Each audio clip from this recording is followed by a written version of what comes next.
Gigi numéro 6. C'est marrant que t'aies pensé à Noël. Tu aimerais bien y être tout de suite? Bof, pas tellement. D'ailleurs, je ne sais pas ce que je vais faire exactement. Et puis Noël après, ce sera fini. Et puis le 1er janvier, et hop, et on rentre en classe. Non, ça ne m'intéresse pas. Moi, je suis bien maintenant. D'ailleurs, c'est tout le temps comme ça. Sauf quand c'est des moments pénibles, rajouta Chris. Ouais, tu te plais peut-être bien, mais il est l'heure. Et moi, j'ai du boulot, lança Céline pour finir. Alors, tout le monde se leva et les deux sœurs grimpèrent sur la moto. Allez, salut et merci beaucoup de m'avoir accompagnée. Je vous revaudrai ça. Salut, on se dépêche, il va faire nuit. Ouais, et il fait pas chaud. Brrr. Qu'est-ce que tu as à faire ce soir? Demanda Chris. Eh bien, il faut que je prépare le repas. Maman n'est pas là. Tiens, je ne savais pas. On sera 3 ce soir alors. Mais où est-elle partie? Avec papa, répondit l'aîné dans le vague. Ah, j'ai compris, dîner en tête en tête. Ils ont de la chance de s'entendre si bien. C'est pas comme les parents de Gigi. Écoute, tu n'entends pas un bruit du moteur? Qu'est-ce qu'il se passe? Hé, on tombe pas en panne? Il reste au moins 1 kilomètre. Céline freina doucement et descendit de la moto, la supportant avec peine de ses 2 bras, d'autant plus que sa sœur était restée dessus. Tu ne peux pas descendre, s'il te plaît. Bon, mais je voudrais savoir ce que tu es en train de faire. J'essaye de voir si c'est l'essence qui manque. Ah non, j'ai fait le plein, et j'espère. Tais-toi un peu, Chris. Je ne t'ai pas accusé tout de même. Et puis, mieux vaut ne pas se quereller maintenant. Oh, eh bien, ma biche, il y a presque plus d'essence. On n'ira pas jusque chez nous comme ça. Céline, comment ça se fait? Qu'est-ce qu'on va faire? Que veux-tu? On nous a piqué l'essence, ou bien tu m'as désobéi.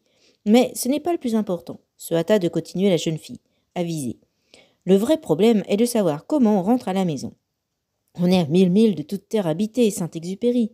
Il faut rejoindre l'un ou l'autre le village. Lequel est le plus près? Comme on est à égale distance, le mieux est de retourner à pied à Noyant. Comme ça, on n'aura rien à demander à personne. Mais s'il reste de l'essence, commençons par là.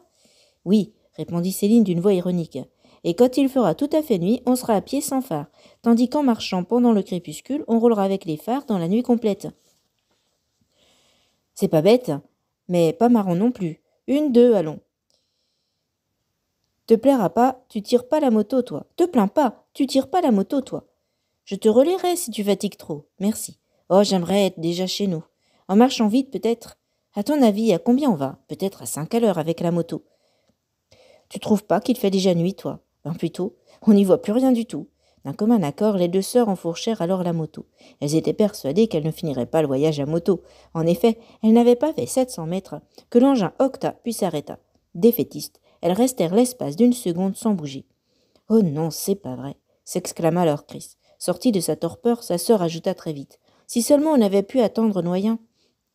Elles recommencèrent à marcher comme un peu plus tôt. Chris cherchait du regard les lumières du village, mais qu'elle ne devait pas tarder à apercevoir.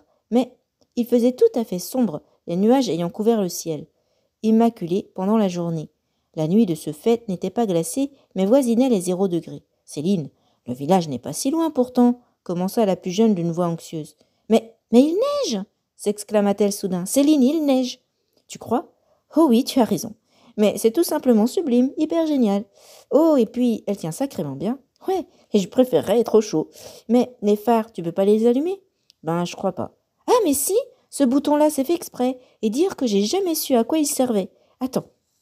La jeune fille se pencha sur sa monture, parvint enfin à faire pivoter la touche, instantanément les phares